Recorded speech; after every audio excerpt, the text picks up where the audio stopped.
Bueno, como siempre, por este día y por esta hora, estudiemos Torah. Hoy estaremos desarrollando Vayeshev, nuestra parashá de la semana, que es la número 9 en todo ciclo anual de Torah. Vayeshev, como sabemos, tiene que ver con que Jacob, nuestro patriarca, Jacob Avinu, finalmente, después de haber vuelto del exilio de Padán Aram, finalmente se estableció, se asentó, moró, residió o se estableció dentro de la tierra prometida. Por eso es que Vayeshev significa y moró, y residió, y se asentó, y se estableció, etcétera. En esta parashá veremos de entrada el caso de Yosef. Veremos asimismo sus sueños proféticos, la tensión familiar que él provocó en su casa, tensión que finalmente lo llevó a ser vendido por sus propios hermanos como esclavo para Egipto. De esto y más estaremos descifrando nuestra parashá de la semana en este día 12 de diciembre del año 2025 y día 23 del mes de Kislev del año 5786 en el calendario judío. Así que Talmidai y Haverai, Shabbat Shalom. Y bienvenidos todos. Shabbat Shalom y estudiemos Torah. Esta sección número 9 de nuestra Torah, de nuestra Sagrada Humash, Vayeshev, comienza en el capítulo 37 del Sefer Bereshit, el libro de la Génesis. Arranquemos.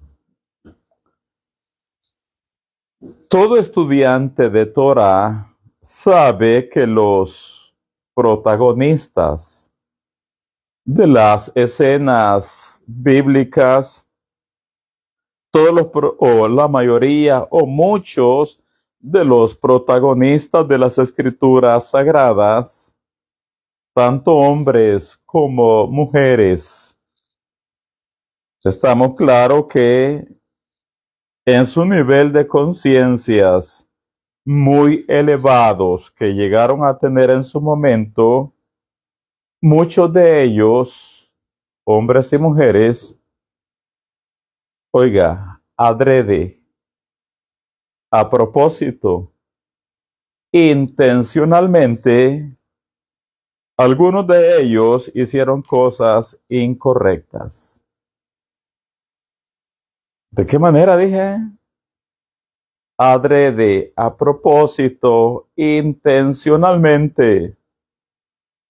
Algunos de ellos hicieron cortocircuitos espirituales, sufriendo, por supuesto, las consecuencias de los mismos, a veces incluso pagando con sus propias vidas, recibiendo en otros casos deshonra o deshonor, en otros casos incluso privándose de lo mejor del Eterno, pero hicieron estas cosas fuera del orden divino, adrede, a propósito o intencionalmente, por amor a Israel y por extensión para elevar la conciencia global. En ocasiones, ellos fallaron intencionalmente para dejarnos una lección eterna, que todos los que repitan el mismo error sufrirán las mismas consecuencias. En otros casos, ellos fallaron a propósito para dejarnos lecciones de vida para la posteridad. Lecciones de vida que se convirtieron en shiurim, en enseñanzas para la vida práctica, eternamente y para siempre. Y solo por mencionar algunos de ellos que hicieron lo incorrecto por el bienestar de las futuras generaciones, tenemos el caso del hombre que salió a recoger leña en el día de Shabbat. Él lo hizo a propósito, como sabemos, y recibió el castigo como la Torá lo establece, pero dejó una lección eterna para todos los Bene Israel de todas las generaciones. Igual Miriam, la hermana de Moshe y Aarón. Sabemos que Miriam Aneviá, la profetisa, en su momento habló Lashon Hara en contra de Moshe Rabenu. Y ese cortocircuito que hizo ella, pues le trajo deshonor, vergüenza, disciplina celestial, pero lo hizo para dejarnos esa lección eterna que la lengua mala, Lashon Hara, trae siempre consecuencias nefastas. ¿Y qué diremos de Moshe Rabenu? Moshe Rabenu no solo una vez, sino muchas veces hizo cosas incorrectas, siempre por amor a Israel. Tenemos, por ejemplo, el caso cuando golpeó la roca. A Kadosh Baruj Hu le dijo, háblale. Pero Moshe Rabenu, a propósito, adrede, intencionalmente y por amor a Israel, hizo lo contrario que el creador del mundo le había dicho que hiciera. No le habló, sino que la golpeó. Ahora, si vemos esto mismo, este mismo principio en las Nuevas Escrituras, oiga, todo Yehudí, todo judío, por supuesto, antes de comer, viene o se hace la ceremonia llamada Netilat Yadayim. Y eso es así. Antes de comer, y por supuesto en otros momentos, pero antes de comer, todo Yehudí hace Netilat Yadayim, la ceremonia ritual de lavado de manos. Y no hay judío que vaya a pasar por alto esta mitzvah. Eso no sucede. Antes de comer, está claro que el Yehudí hace Netilat Yadayim. Ahora, oigan esto. ¿Qué dirían ustedes de un judío que sea invitado por otro judío a comer, pero que el invitado no se lave ritualmente las manos? Y máxime si el invitado es un rabino o un profeta. Y no digamos el Mashiach. Y llega a la casa del anfitrión, del personaje que le invitó a comer, y llegada la hora, cuando ya están sentados a la mesa, viene y comienza a comer y no hace la ceremonia, el ritual de lavado de manos. ¿Qué dirían ustedes? Bueno, dice en las Nuevas Escrituras, luego que hubo hablado, le rogó un fariseo, un perush, que comiese con él. Fue invitado a comer. Y entrando Yeshua en la casa, se sentó a la mesa. El fariseo, cuando lo vio, dice, se extrañó de que no se hubiese lavado antes de comer. Leo de nuevo.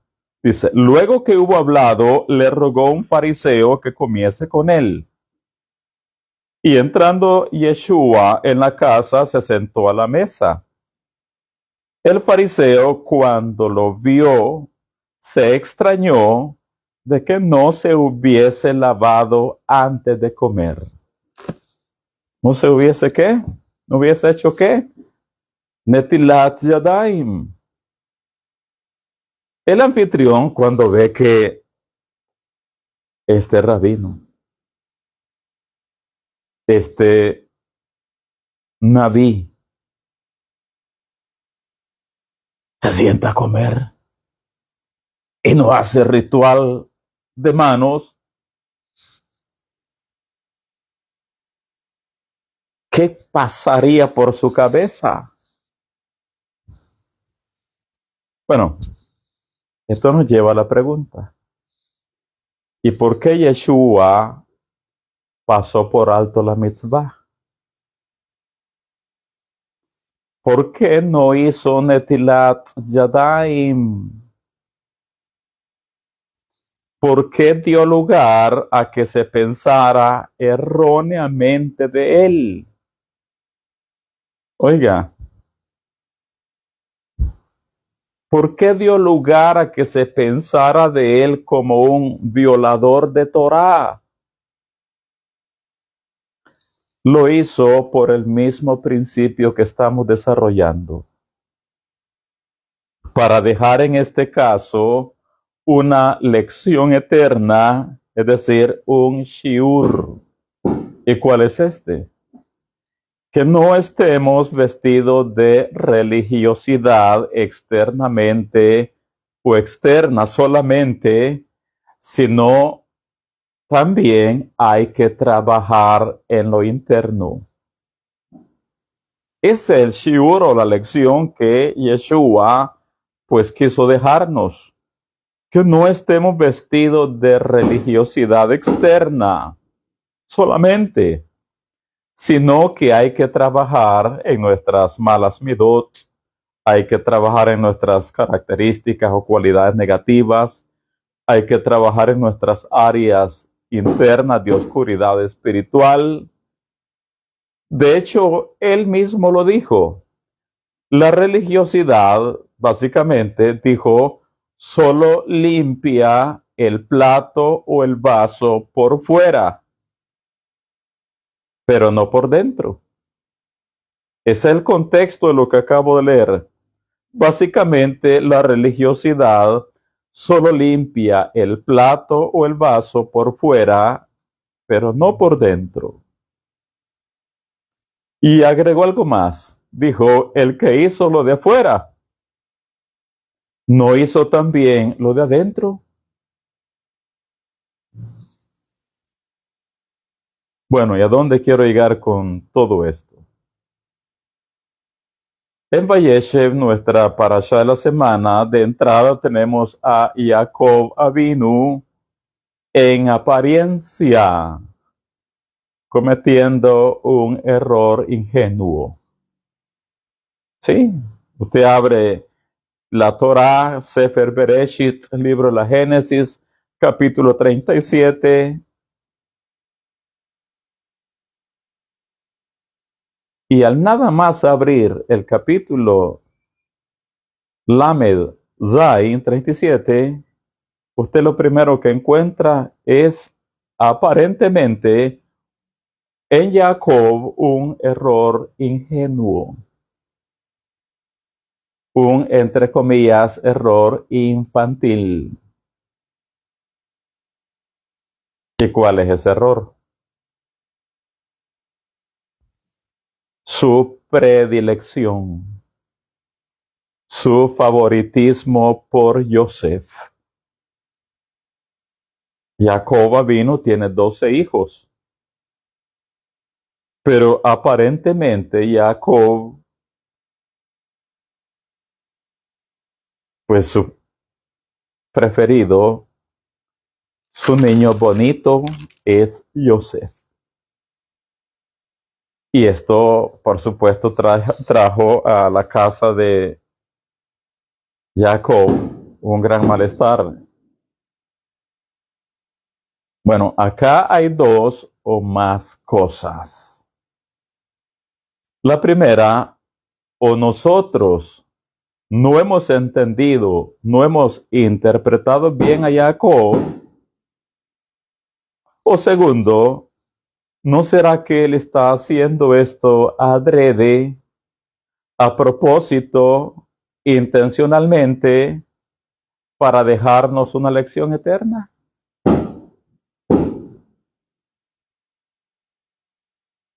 ¿O no hemos entendido o interpretado bien a Jacob Avinu, o es que él está adrede haciendo esto para dejarnos un shiur, una lección eterna acerca de los conflictos que se crean en una familia cuando hay preferencia por un hijo? Oiga lo que nos dice el Zohar y los cabalistas. El Zohar pregunta, ¿qué significa Jacob amaba más a Joseph? Buena pregunta del Zohar HaKadosh. Y dicen los sabios, es demasiado disparatado asumir que estos gigantes espirituales tuvieran los mismos comportamientos que observamos en nuestro muy inferior nivel espiritual. El Zohar pregunta, reitero, ¿qué significa Jacob amaba más a Joseph? Es demasiado disparatado asumir que estos gigantes espirituales tuvieran los mismos comportamientos que observamos en nuestro muy inferior nivel espiritual. Y nos dicen algo más. Su afinidad se debe a que ambos representaban el aspecto de la columna central en el árbol de la vida. Su afinidad se debe a que ambos representan el aspecto de la columna central en el árbol de la vida. Todos los que conocen el diagrama del árbol de la vida saben que en medio está Tiferet, que representa a Jacob. Más abajo, de arriba hacia abajo, tenemos en medio a Joseph, la Sefirá Yesod. Así que la afinidad de almas en ellos es por lo que representan en el árbol de la vida. Sin más comentarios al respecto. Quiero que nos detengamos ahora con Joseph y principalmente sobre las lecciones que podemos aprender de la Torá acerca de él. De todos es sabido que Joseph está creando en su casa con sus hermanos mucho, pero mucho malestar. Está creando mucha incomodidad, mucho disgusto entre sus hermanos. Y no es para menos. Él es el pone dedo de sus hermanos. Literalmente. Él es el pone dedo de sus hermanos. A esto agreguémosle que Joseph se cree superior a ellos. ¿Por qué decimos que es el pone dedo de sus hermanos? Bueno, la parashá nos hace ver que Joseph trae reportes malos a su padre acerca de sus hermanos. Y por supuesto, Joseph vive permanentemente juzgándoles erróneamente, porque no es como él mira las cosas. Total, sus hermanos no pueden verlo ni en pintura. En este contexto tenemos que Joseph comienza a tener unos sueños proféticos. Y realmente son sueños que vienen de Akadosh Baruj Hu.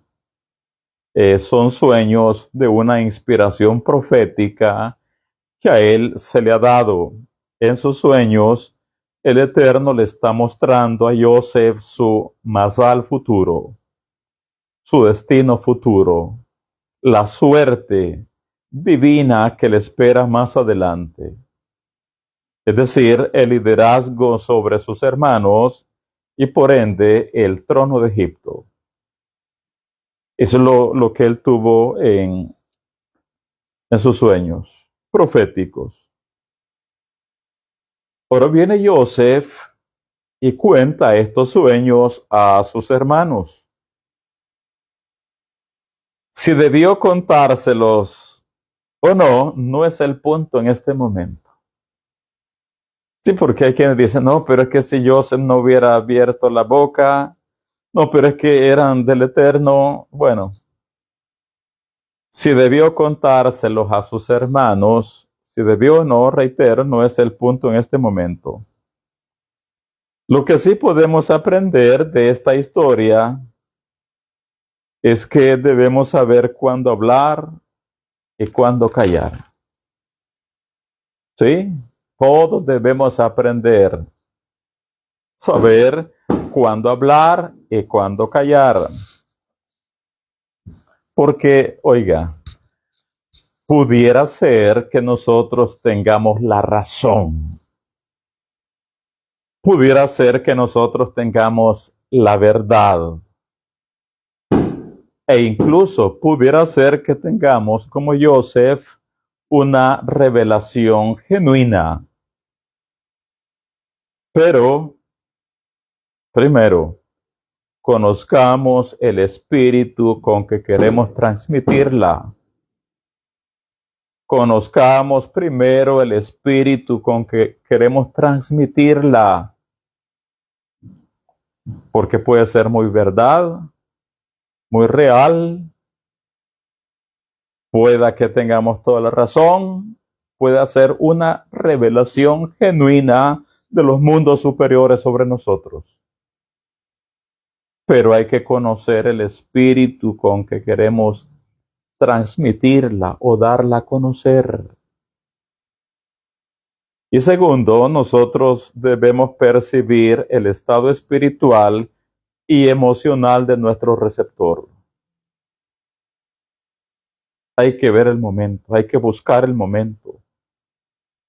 Porque si nuestro espíritu es el incorrecto, buscando transmitir una verdad, pero con el espíritu equivocado, y el receptor no está en su mejor momento, nuestras palabras harán más mal que bien. Sí, nuestras palabras provocarán más cismas, más problemas, más división, más separación. Y aunque sea verdad, aunque sea algo justo, aunque sea una revelación divina.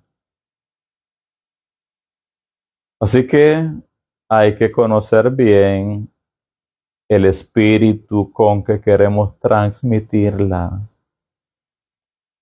Y hay que percibir el estado espiritual y emocional del receptor.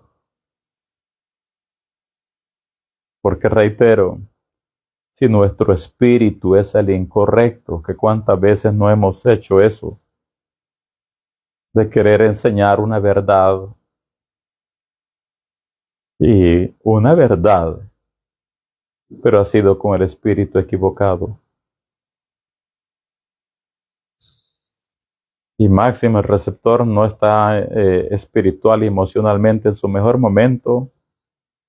La experiencia nuestra nos ha demostrado que hacemos más mal que bien. Nuestras palabras, así sean las palabras del Eterno, crearán más discordia que concordia. Quiero que lo veamos. Parashá Vayeshev, Sefer Bereshit, libro de la Génesis, capítulo 37. Nos vamos de una vez al versículo 5. En adelante dice: Y soñó Yosef un sueño y lo contó a sus hermanos. Y ellos llegaron a aborrecerle todavía más. ¿Qué pasó acá? Lo que estamos diciendo. Transmitiendo una revelación divina con un espíritu equivocado ante una audiencia o ante receptores que no están ni espiritual ni emocionalmente en su mejor momento. Y soñó Yosef un sueño y lo contó a sus hermanos, y ellos llegaron a aborrecerle más todavía. ¿No era del Eterno el sueño? Sí. ¿No era la revelación divina de los mundos de arriba? Sí. Versículo 6. Y él les dijo: oíd ahora este sueño que he soñado. He aquí que atábamos manojos en medio del campo, y he aquí que mi manojo se levantaba y estaba derecho, y que vuestros manojos estaban alrededor y se inclinaban al mío.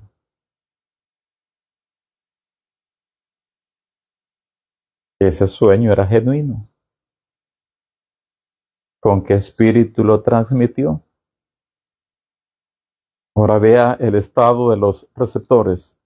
Le respondieron sus hermanos: ¿reinarás tú sobre nosotros, o señorearás sobre nosotros? Y le aborrecieron aún más a causa de sus sueños y sus palabras. ¿No eran sueños del Eterno? Sí, por supuesto. Dice el 9. Soñó aún otro sueño y lo contó a sus hermanos diciendo: he aquí que he soñado otro sueño, y aquí que el sol y la luna y 11 estrellas se inclinaban a mí. Y lo contó a su padre y a sus hermanos, y su padre le reprendió y le dijo: ¿qué sueño es este que soñaste? ¿Acaso vendremos yo y tu madre y tus hermanos a postrarnos en tierra ante ti? Así que nosotros, la lección que podemos aprender acá es saber cuándo hablar y cuándo callar. ¿Qué lección? Saber cuándo hablar y cuándo callar. Hay una mujer en el Tanaj que nos da cátedra en cuanto a esto, de cuándo hablar y cuándo callar. Y esa mujer es Abigail. ¿Se acuerdan de Abigail? La esposa de Nabal. Nabal, como vimos en la parasha anterior, es la reencarnación de Labán.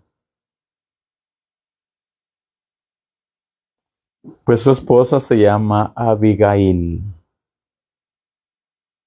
Y reitero, ella nos da cátedra acerca de cuándo hablar y de cuándo callar. Nos dice en los libros de Shemuel,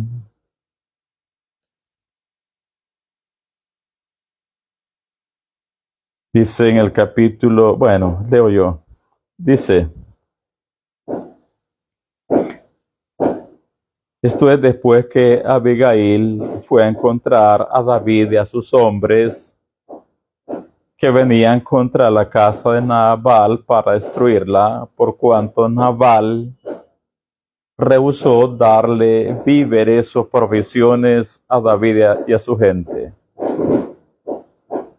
Dice, y Abigail volvió a Nabal, y aquí que él tenía banquete en su casa como banquete de rey.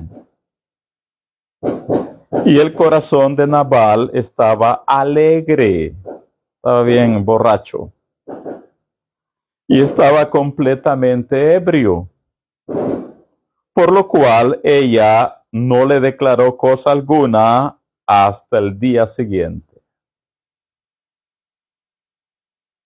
¿Sí?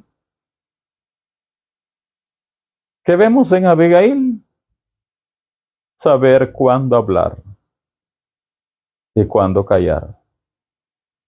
Reitero, y Abigail volvió a Nabal, y aquí que él tenía banquete en su casa como banquete de rey. Y el corazón de Nabal estaba alegre y estaba completamente ebrio, por lo cual ella no le declaró cosa alguna hasta el día siguiente. Pero por la mañana, cuando ya a Nabal se le habían pasado los efectos del vino, ahora sí, le refirió a su mujer estas cosas. ¿Qué cosas? Bueno, las acerca de David y todo lo que venía a hacer contra la casa de Nabal. Así que Abigail es un ejemplo bello de cuándo hablar, de cuándo callar. Sigamos.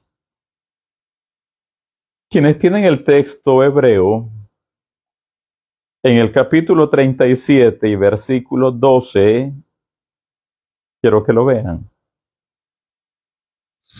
Libro de la Génesis, capítulo 37, versículo 12. Esto es importante que si usted tiene el texto hebreo, vea lo que queremos ver, la enseñanza que queremos desarrollar. Dice en hebreo, lo leo después en español, dice, Vayelhu Ehab lirot et tzon avihem bishhem. Vayelhu Ehab lirot et tzon avihem bishhem. En español dice, después sus hermanos fueron a apacentar el rebaño de su padre en Shechem. Es lo que dice en español. Después sus hermanos fueron a apacentar el rebaño de su padre en Shechem.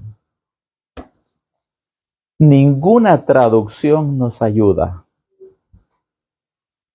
para entender un secreto que allí hay. Ninguna traducción en todo el mundo. Así se diga que es la mejor versión, la mejor traducción de las escrituras sagradas. No hay ninguna que nos ayude. Porque acá hay un gran secreto que solo aparece en la lengua sagrada, Lashon HaKodesh, en el hebreo. Fuera del hebreo, reitero, no hay ninguna versión o traducción de las escrituras que nos ayude a ver un secreto que hay acá. Por eso le dije que si usted tiene el texto hebreo, que lo vea. Reitero, dice, Vayelhu Ehab lirot et tzon avihem bishchem. La cuarta palabra del texto hebreo dice et alef tav. La cuarta palabra. Et.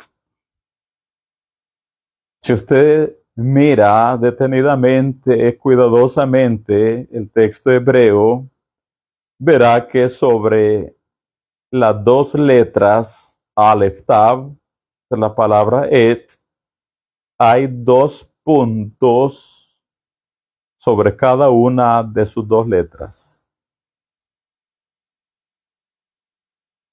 Y esto es inusual en la Torá. De hecho, en toda la Torá solo aparece 10 veces.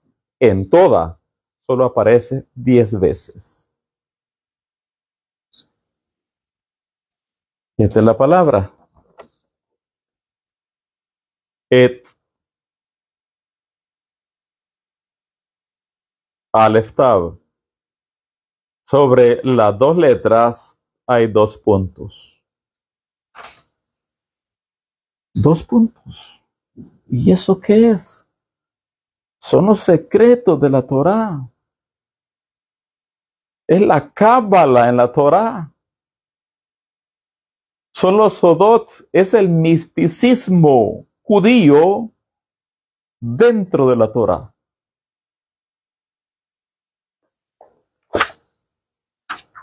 Al respecto nos dicen los sabios de la cábala. Los 2 puntos encima de la palabra et, los 2 puntos sobre la palabra et, dice, es una de las 10 únicas veces en la Torá entera en la que aparecen 2 puntos sobre una palabra.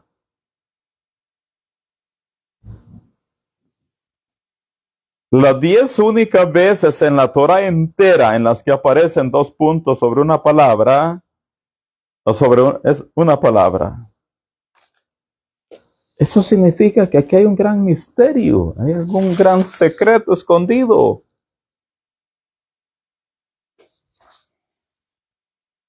Ahora, ¿por qué es esencial que decodifiquemos estos 2 puntos sobre la palabra et?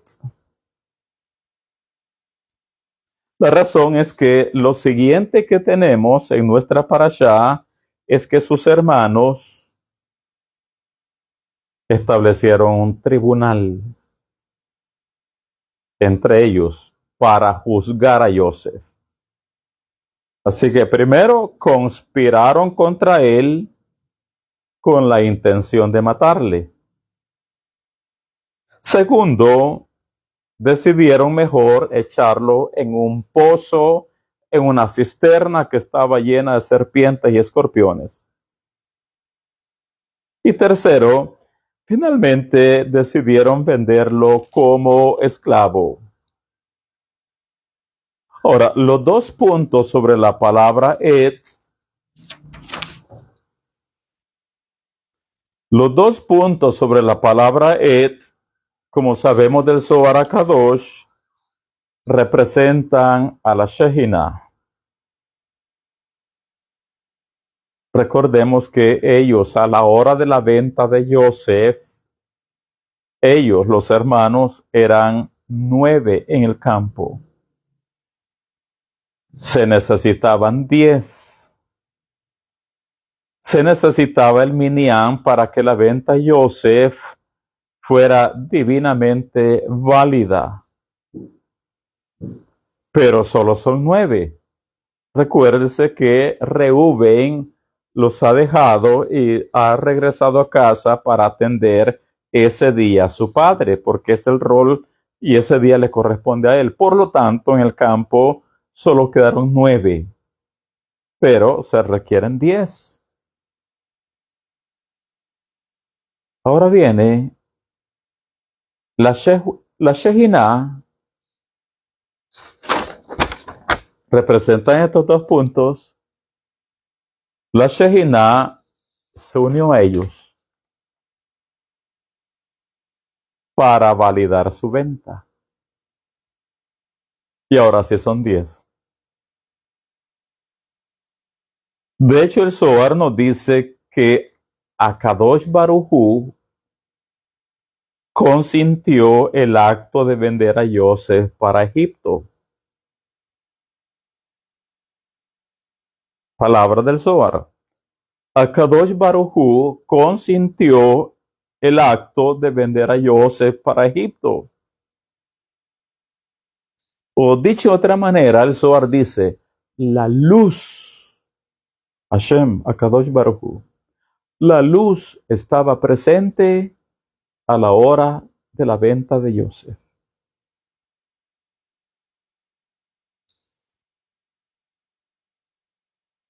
Así que la Shejina se unió. Eran 9, ahora son 10 con ella. Y ahora sí, la venta Yosef es divinamente válida. Ahora, más allá de este secreto, misterio, lo importante también para nosotros es el shiur. Oiga, a veces los fracasos nuestros, a veces las desgracias que nos sobrevienen en la vida son parte de un plan divino. ¿Sí? Literalmente. Esa es la lección que podemos ver en la palabra et y sus dos puntos. Y en la venta Yosef, a Kadosh Baruj Hu uniéndose los 9. A veces los fracasos, las desgracias que nos sobrevienen en la vida, reitero, son parte de un plan divino. Y usted dice, pero more, sí, para finalmente llevarnos el Eterno a niveles de conciencia muy elevados. A veces si no es por estos eventos amargos, pues no nos elevamos espiritualmente. A veces el Eterno tiene que traer sobre nosotros aguas amargas, porque solamente de esta manera nos elevaremos para finalmente cumplir el propósito del Eterno por el cual estamos aquí abajo. Y siempre, definitivamente, cuando el Eterno trae una desgracia, para nosotros así la vemos, cuando trae un dolor, una angustia, un sufrimiento, siempre es con la finalidad de llevarnos a lo mejor, para ensanchar nuestras vasijas, para ensancharnos o para engrandecernos, para bendecirnos en diferentes áreas. Este es el secreto cabalístico en la palabra et en cuanto a Yosef. Que a veces las desgracias, los fracasos son parte de un plan divino.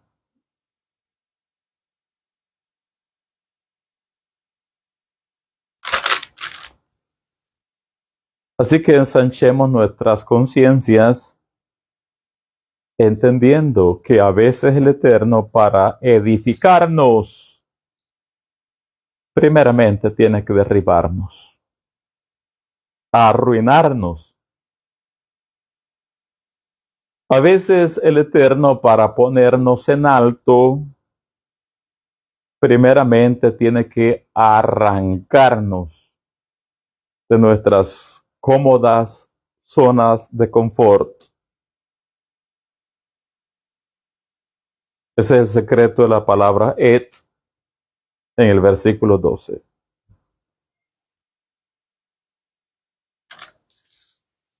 Leemos y cerramos.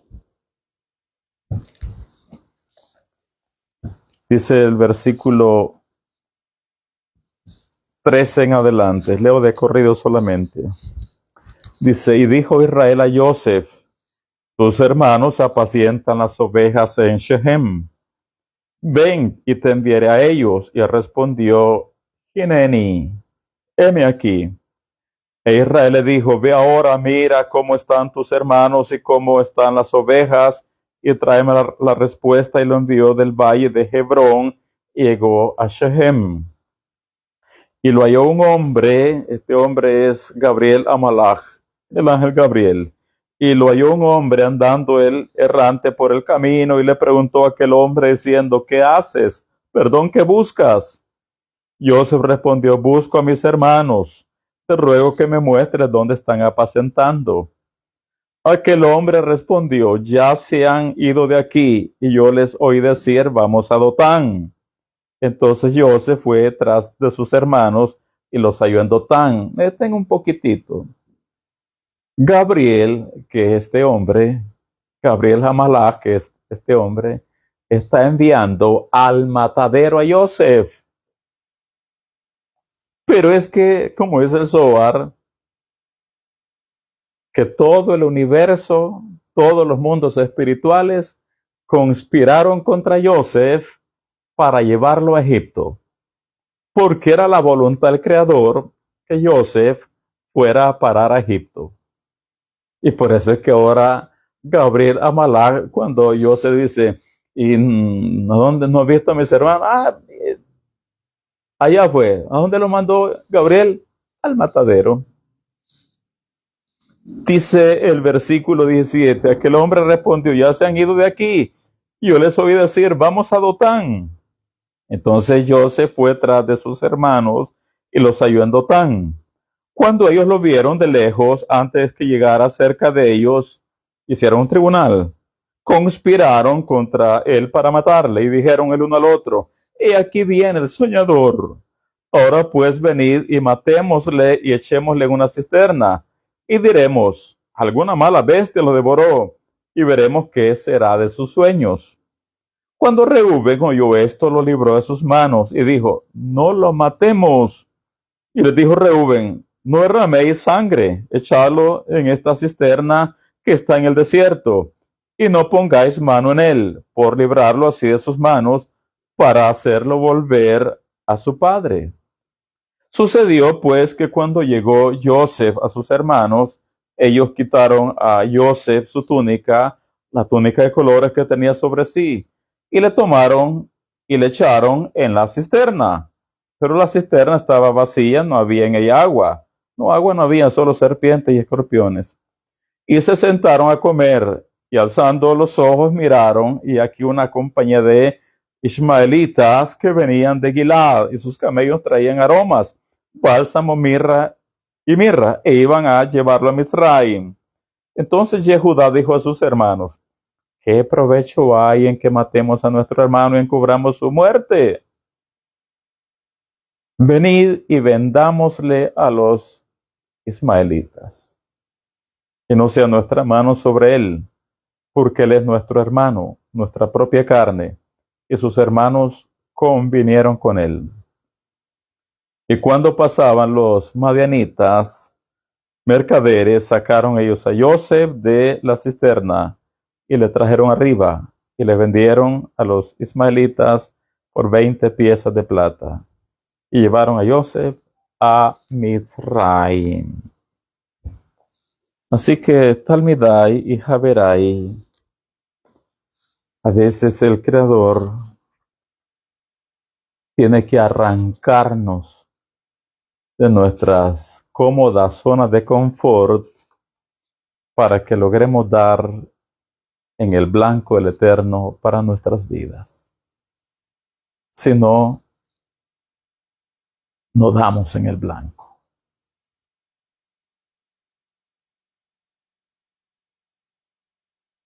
Por eso el Zohar dice, Akadosh Baruj Hu consintió el acto de vender a Joseph a Egipto. Akadosh Baruj Hu consintió el acto de vender a Joseph a Egipto.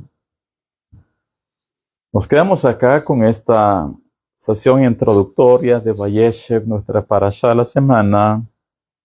En la siguiente sesión, Besrat Hashem, vamos a retomar áreas de este capítulo 37 para seguir descifrando, decodificando o clarificando nuestra parashá.